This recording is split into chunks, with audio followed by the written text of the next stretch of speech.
What is going on, everybody? AHS Rules back again with another video. We're here for another weekly ROH TV review with a 29th episode. That's a lot of freaking episodes, and I will not lie to you. Normally, I know what matches or things are going to take place on this episode of ROH, but I went into this episode not knowing a thing. They normally post what matches are going to take place, and I somehow did not see any of them, so this card and show was a bit of a surprise. So I will say the first match was the best match of the night and the biggest match of the night, as it was for the Ring of Honor World Championship, Claudio Castagnoli versus Rocky Romero. We get technical wrestling to start this match off with a collar and elbow tie-up. Romero attempts a dive to the outside, but is caught with an uppercut. Soon, this is followed with a press slam and big boot and a big swing from Claudio. Romero is able to hit a Hurricane Rana and then a dive to the outside that sends Claudio over the announce table. And then once back in the ring, Romero hits a 619 for a 2 count. Romero attempts a crossbody but is caught by Claudio, who follows it up with a backbreaker. And we get lots of uppercuts from Claudio, who wins the match with one big European uppercut. Another successful title defense by Claudio Castagnoli as he goes into a very big championship match this Wednesday on Dynamite at Grand Slam. Title for title versus title. I believe it's a unification match. The way they make it, the graphic says title versus title. Claudio Castagnoli, Ring of Honor World Champion, versus Eddie Kingston, New Japan Strong Openweight Champion. I would say that's the match I'm looking forward to the most on that show. Eddie and Claudio competed against each other at Supercard of Honor earlier this year, and then at Death Before Dishonor, the rumor was supposed to be Claudio versus Eddie again, but Eddie ended up being in the G1, so he couldn't make the show, and since then, they've been beefing. They've been beefing for years, but this is a I guess dramatic's the right word for it, but I'm looking forward to this match and seeing who prevails in it. Next matchup is the Outrunners and Kevin Koo versus the Infantry and Willie Mack. Koo and Mack start the match off, but they're not in the ring for long as both members of the Outrunners and Infantry come in, ending with Sean Dean diving onto all of his opponents on the outside. The Outrunners keep Sean Dean on the other side of the ring once they're back in the ring, while the Outrunners are taunting. Sean Dean is able to tag in Carly Bravo. The Infantry land a scissor kick frog splash combination for a 2 count, but the Infantry and Willie Mack win with a Willie Mack stunner and the Infantry big boot rushing leg sweep combo. They still yet to name. I believe this is the second win for this trio, possibly third, but I'm pretty sure it is the second. Next is Mercedes Martinez versus Zoe Lynn. This is a match dominated by Martinez when she wins with a Brass City Sleeper. Next matchup is Matt Brannigan and Cole Radrick versus the Gates of Agony. Brannigan and Khan start the match off, and right out of the gate, pun intended, Khan lands a flying knee, and then Toa takes out Radrick on the outside. Radrick comes into the ring to save his partner because both the Gates of Agony are beating him up, but instead he is slammed onto his partner, leading to the Gates of Agony winning the match. Then we get a recap of the relationship between Billy Starkz and Athena, and this is one of the, I don't know the exact, I know we're 29 episodes in, but Caprice Coleman a number of weeks ago said Athena has appeared on every single episode of ROH so far. There was only one episode where she did not compete. This episode tonight, she did not compete nor appear, and we got this recap, and then we get a backstage interview with Lexi Nair and Billy Starkz, in which Lexi Nair has to give Billy Starkz a to-do list, and if she does not get it done, that they will both be punished, and she also gives her a brand new shirt to wear. I don't even know what the shirt said, but it is what it is, so that happened. Next is Christopher Daniels versus Darius Martin. This is a back-and-forth match that starts off with lots of drop kicks and arm drags. Daniels was able to hit his STO Koji Clutch combo, but was not able to hit the Angel's Wings, and then both men attempt roll-ups with Darius's getting the win in a very, like I said, it was a back-and-forth match and then a quick finish. And then after the match, Christopher Daniels said that Darius Martin is the future, but he does not know what is for him, as Daniels is doubting himself. So we'll see where that goes. It's also weird because Both these men have teamed before in a trio, so no mention of that. Next matchup is Shane Taylor versus Lee Johnson.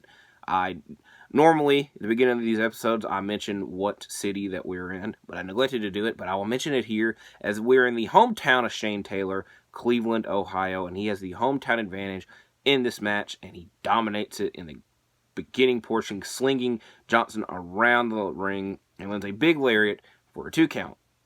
Taylor then lands a headbutt and a splash for another 2 count. Johnson was able to hit a dropkick and a DDT for a 2 count, but Taylor lands the Marcus Garvey driver for the win. And then after the match, Lee Moriarty seemingly pops up out of nowhere to show his appreciation for Shane Taylor, and they shake hands. And I'll go ahead and mention it here later on in a backstage segment. Shane Taylor's saying that he's been running Ring of Honor for the past 3+ years. It's weird because he was TV champion in 2019, so that's why I added the 3+ years. But he's now going to continue that, and he's added a new member to Shane Taylor Promotions, that being Lee Moriarty. And I like this because Lee Moriarty kind of got lost in the shuffle. Now, in AEW, they created the Firm last year, and AEW just, with factions, you're either like heavily featured or barely featured, and we forget about the freaking faction.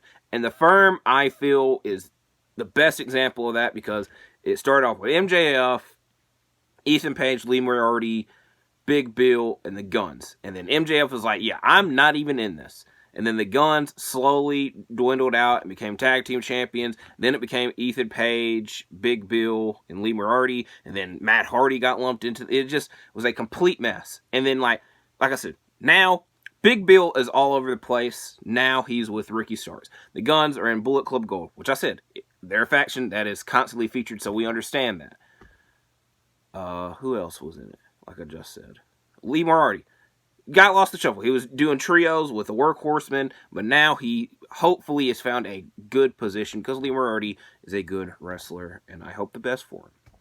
Next is Josh Woods versus Dominic Garrini. Both men tried to lock in an armbar to start this match off, then both exchanged wrist locks on the feet, but Woods was able to win this match with the Anarchy suplex into the corner. I will not lie.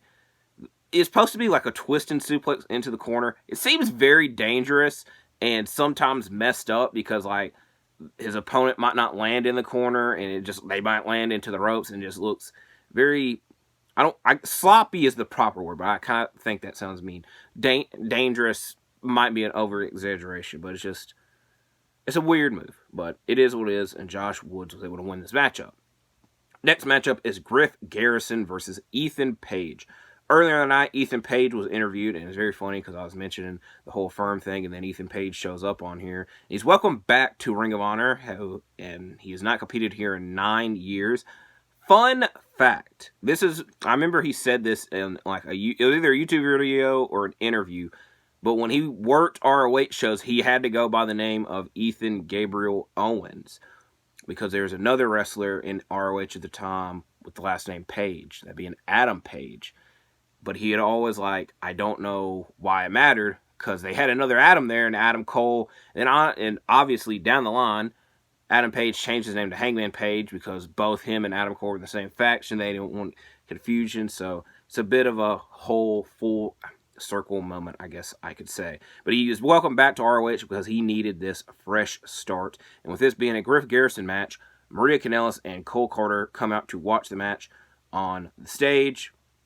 We get lots of splashes from Garrison, mostly a stinger splash and then a splash on the ground. And then Page attempts an Ego's Edge, but it does not land. But he was able to land a slingshot cutter to win the match. And then after the match, he was making eyeballs with Maria Kanellis because she couldn't do it with Griff Garrison because he had just lost and was on the ground. And I'll mention it here. Later on, we get a backstage interview with Griff Garrison. He said, yeah, I'm sloppy. I missed half of this year, even though he's competed on and off the past couple of months on ROH. And Maria's like, I told you so. You need to surround yourself with some people. So I have no clue what's going on with this new Kingdom crap. And they haven't really did anything to add any interest to it. Next matchup is the Workhorsemen versus the Boys. The Workhorsemen attack to start the match, and then Brandon and Henry are the first two legal men in the match. And a great majority of this match is the Workhorsemen keeping Brandon on their side of the ring. There's one point where Henry has Brandon into a stretch, and JD Drake is grabbing onto him to extend, and then Brent would run in and be like, hey, look, look, look, and the referee wouldn't look. He would worry more about Brent. But finally he catches that. That leads to a tag eventually happening, but that does not help them at all, as the Workhorsemen win the match with their double stomp backbreaker combination. Then we got our main event. Tony Nese versus A.R. Fox. And I won't lie to y'all.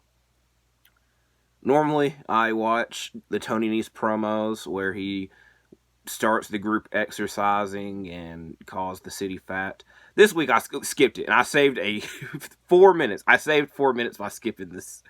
But if he said anything of note, I apologize. But we get roll-up attempts from both men to start the match. Nese has the advantage with the help of Sterling on the outside. Then Fox is able to land a DDT while Nese is in the ropes. He hits a pop-up cutter for a 2 count.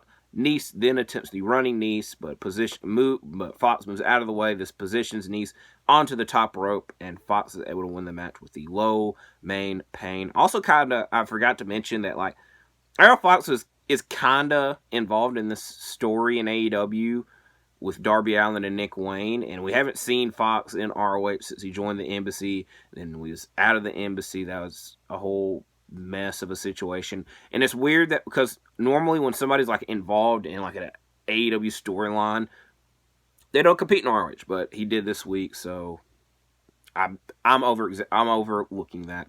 But that is what finished this episode. But like I said, we got some big ROH things coming this week, as at Grand Slam, the ROH title's on the line, and the title versus title match, Claudio Castagnoli versus Eddie Kingston, I mentioned earlier. But also, 2 other ROH champions right now will be competing, as the current tag team champion, MJF, who's also AEW World Champion, will defend that AEW World Championship against the current ROH television champion, Samoa Joe. So I'll talk about Grand Slam this week, either here on the ROH review or on an episode of Shooting the Breeze. I might split it up. We'll see. So this was a good episode, but the best thing kicked off the show, as I mentioned earlier, with the world title match. So go out of your way to watch it. Thank you for watching this video. Stay safe. I always change my outro or add something extra to it, which, I don't really have a consistent outro, but in general, thank you for watching the video. Like and subscribe. Stay safe, and I'll see you in the next one.